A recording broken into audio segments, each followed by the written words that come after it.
샬롬 유선생의 구속사 천국열차 유도순 목사님의 신구약 성경 파노라마를 낭독하는 시간입니다. 지금은 야고보서 파노라마 2장 1절에서 13절까지입니다. 예수 그리스도를 믿는 믿음을 받았으니 요절은 1절 내 형제들아 영광의 주 곧 우리 주 예수 그리스도를 믿는 믿음을 너희가 받았으니 사람을 외모로 취하지 말라. 2장 전체의 주제는 영광의 주 곧 우리 주 예수 그리스도를 믿는 믿음을 너희가 받았으니에 있습니다. 그러니까 2장은 그리고 야고보서는 예수를 주와 그리스도로 믿는 사람들에게 주어진 것입니다. 핵심은 믿음에 있습니다. 본장에 믿음이 17번이나 등장합니다. 야고보는 믿음을 부인하고 있는 것이 아니라 다만 옳다 인정함을 받는 1장 12절 진짜 믿음과 생명력이 없는 가짜 믿음에 대해서 말씀하려는 것입니다.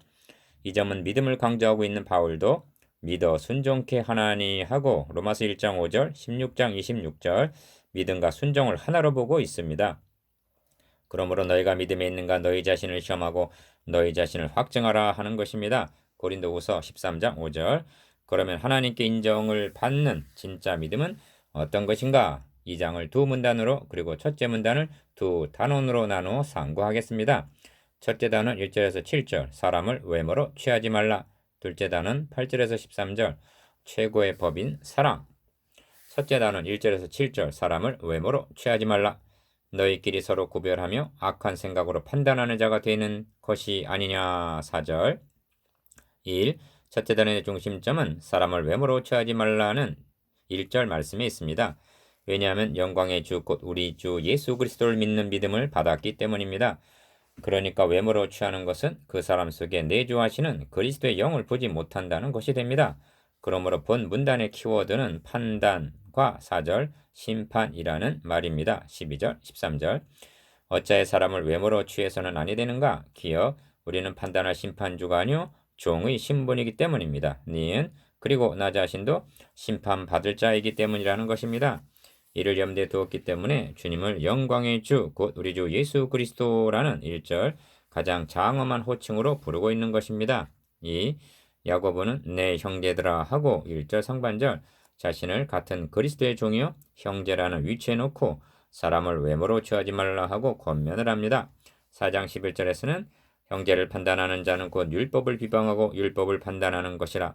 너가 만일 율법을 판단하면 율법의 준행자가 아니오 재판자로다 하고 이에 대한 부당성을 말씀합니다. 이렇게 말씀하고 있는 야고보도 주님을 외모로 취했다가 그리스도의 심을 몰라보았던 뼈아픈 잘못을 생각했을 것입니다. 3.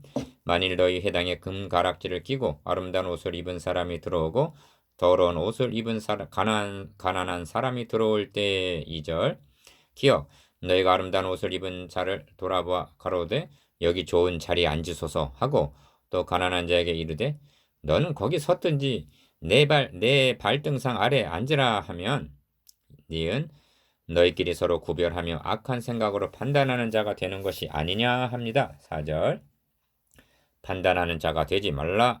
1. 내 사랑하는 형제들아 하고 5절 상반절 이번에는 형제라고만 부르는 것이 아니라 내 사랑하는 형제들이라고 말씀합니다. 이렇게 지극한 사랑을 표한 후에 들을지어다 하나님이 세상에 대하여는 즉 세상 사람들 중에서 기어 가난한 자를 택하사 니은 믿음에 부유하게 하시고 또 자기를 사랑하는 자들에게 디귿 약속하신 나라를 위협으로 받게 아니하셨느냐 합니다. 5절 5절을 주목해 보십시오. 기억 약속하신 나라라고 말씀하는데 언제 누구에게 약속하신 나라인가? 아브라함에게 너의 씨로 말미암아 천하 만민이 복을 얻으리라 하신 창세기 22장 18절의 약속입니다. 니은 다윗에게 나는 너의 나라 위를 영원히 견고케 하리라 하고 사무엘하 7장 12절 약속하신 나라입니다. 내가 나의 거룩함으로 한 번 맹세하였은즉 다윗에게 거짓을 아니하리로다 하신 약속입니다. 시편 89편 35절 그러므로 우리 하나님은 변함도 없고 회전하는 그림자도 없으신 하나님이십니다. 1장 17절 3. 그런데 이 약속을 무엇으로 받는다고 말씀하는가? 믿음에 부여하게 하시고 한 5절 중반절 믿음입니다. 야고보는 하나님의 약속을 믿음으로 받는 것을 부인하고 있는 것이 아닙니다. 다만 죽은 믿음을 경계하고 있을 뿐입니다. 그런데 너희는 도리어 가난한 자를 괄시하였도다. 부자는 너희를 압제하며 법정으로 끌고 가지 아니하느냐. 6절. 저희는 너희에게 대하여 일컫는 바 그 아름다운 이름을 회방하지 아니하느냐 합니다. 7절. 이는 부자 계층이 나타나기 쉬운 경향을 말씀함입니다. 기억. 법정으로 끌고 간다는 것은 채무 때문에, 니은 아름다운 이름을 회방하는 것은 믿는다는 이유 때문에 멸시하는 것을 가리킵니다. 그런데 너희는 도리어 하나님이 택하신 자들은 가난하다고 무시하고 회방하는 자는 부자라고 굽실거린단 말이냐 하는 것입니다. 이것이 영광의 주 곧 우리 주 예수 그리스도를 믿는 믿음을 받은 자들은 사람을 외모로 취해서는 아니 될 당위성입니다. 둘째 단은 8절에서 13절 최고의 법인 사랑. 너희가 만일 경에 기록한 대로 너의 이웃 사랑하기를 너의 몸과 같이 하라 하신 최고한 법을 지키면 잘하는 것이거니와. 8절 1. 둘째 단원의 중심점은 최고의 법에 있습니다. 최고의 법이 무엇인가? 너의 이웃 사랑하기를 너의 몸과 같이 하라 하신 사랑이 최고의 법이라고 말씀합니다. 이 점은 바울도 그 외에 다른 계명이 있을지라도 너의 이웃을 너의 자신과 같이 사랑하라 하신 그 말씀 가운데 다 들었느니라. 사랑은 이웃에게 악을 행치 아니하나니 그러므로 사랑은 율법의 완성이니라 하고 로마서 13장 9절에서 10절 사랑이 최고의 법임을 말씀합니다. 이 어찌하여 야고보는 자유의 율법 12절 최고의 법 등 법이란 말을 빈번히 사용하고 있는가? 이는 그리스도인들은 법 없는 자가 아님을 나타내기 위해서 의도적으로 그렇게 하고 있는 것입니다. 왜냐하면 복음의 핵심이라 할 수 있는 칭의 21절 24절 중생 4장 5절 자유 1장 25절 2장 12절 그런 것들을 곡해한 나머지 도덕 폐기론자 즉 반율법주의자로 행동하는 자들이 있었기 때문입니다. 3. 너희가 만일 경에 기록한 대로 너의 이웃 사랑하기를 너의 몸과 같이 하라 하신 최고한 법을 지키면 잘하는 것이거니와 만일 너희가 외모로 사람을 취하면 죄를 짓는 것이니 율법이 너희를 범죄자로 정하리라 합니다. 8절에서 9절 9절에서 11절까지 해서 기억 율법이 너희를 범죄자로 정하리라 9절 하반절 니은 온 율법을 지키다가 그 하나에 거치면 모두 범한 자가 되나니 10절 디귿 율법을 범한 자가 되느니라 한 11절 말씀을 거두절미하고 보게 되면 마치 우리가 율법 아래 있고 율법을 행함으로 구원을 얻는 양 오해할 소지가 있습니다. 그러므로 이 말씀들은 전후 문맥에서 해석되어야만 합니다. 4.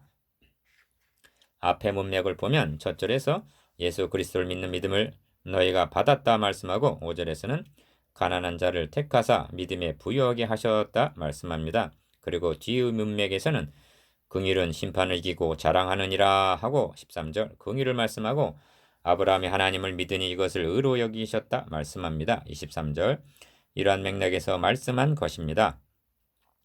야고보는 결코 행위 구원론을 말씀하고 있는 것이 아닙니다. 그러면 왜 율법을 거론하는가? 반율법주의자 같이 행동하는 것을 경계하기 위해서입니다. 5. 이 점에서 옛 계명과 새 계명의 차이가 무엇인가를 말씀드려야만 하겠습니다. 주님은 잡히시던 날 밤에 새 계명을 너에게 주노니 서로 사랑하라 하셨습니다. 사랑하라 하심이 어찌하여 새 계명이 되는가? 내가 너희를 사랑한 것 같이란 요한복음 13장 34절 말씀 때문입니다. 옛 계명 때는 짐승이 대신하여 죽어 주었을 뿐입니다. 그런데 새 계명에서는 하나님의 아들이 대신 죽어 주신 것입니다. 이 사랑을 알고 믿고 받은 사람들이 그리스도인들입니다. 이유 그러므로 그리스도인들이란 십계명이란 옛 계명하에 있는 사람들이 아니라 내가 너희를 사랑한 것 같이 서로 사랑하라 하신 새 계명을 실천해야 하는 사람들입니다. 그리고 유념할 점은 새 계명은 십계명을 포괄할 뿐만이 아니라 율법을 완성하는 계명이라는 점입니다. 그러므로 그런 그리스도인들이 사람을 외모로 취한다면 어떻게 되는가? 그것은 새 계명의 기준에 어긋나는 것은 물론 옛 계명인 율법이 너희를 범죄자로 정하리라 하는 것입니다. 9절 반율법주의자를 경계함 1. 너희는 자유의 율법대로 심판받을 자처럼 말도 하고 행하기도 하라 합니다. 12절 야고보는 이런 문맥에서 자유하게 하는 온전한 율법을 1장 25절 또다시 거론합니다. 어떤 의도에서 자유의 율법이라 말씀하는가? 기억 신약교회도 법 없는 자가 아님을 나타내기 위해서입니다.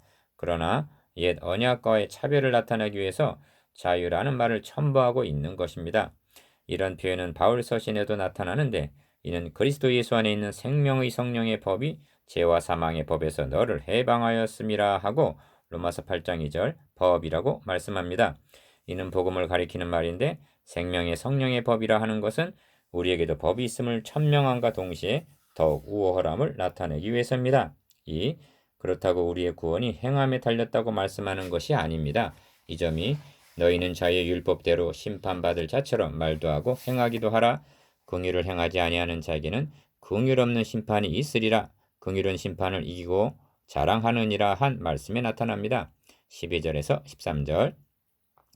긍휼이라는 말이 3번이나 반복함으로 강조적인데 이는 우리는 긍휼을 바랄 것밖에는 소망이 없는 줄로 알아 긍휼을 행하라는 뜻이 되기 때문입니다. 3. 자유의 율법대로 심판을 받을 자처럼 12절 상반절 라는 뜻이 무엇인가? 심판날에 주님은 우리에게 물으실 것입니다. 기억. 내가 너를 사랑한 것 같이 너도 그렇게 사랑했느냐? 니은. 내가 너를 긍휼히 여김과 같이 너도 긍휼을 베풀었느냐? 디귿. 내가 너를 용서해 준과 같이 너도 용서해 주었느냐 하고 물으실 것이라는 뜻이 함의되어 있습니다. 이를 생각하면서 말도 하고 행하기도 하라는 말씀입니다. 최고의 사랑을 입었으니 최고의 법을 지키라는 말씀입니다. 그리스도인들은 사랑의 강권함을 받는 삶, 복음이 이끄는 삶을 사는 사람들입니다. 그러므로 심판을 두려워하는 것이 아니라 심판을 이기고 자랑한다고 말씀하는 것입니다. 13절. 이것이 복음이 아니고 무엇이랴? 얼마나 확고한 믿음인가? 이것이 영광의 주, 곧 우리 주 예수 그리스도를 믿는 믿음을 받은 사람들의 삶이라는 말씀입니다. 1절. 4. 묵상해 보겠습니다. 기억. 우리 주 예수 그리스도를 믿는 믿음을 받은 자의 영광과 책임에 대해서. 니은. 약속하신 나라를 유업으로 받게 하신다는 구속사의 맥락에 대해서. 디귿. 자유의 율법대로 심판을 받는다는 의미에 대해서.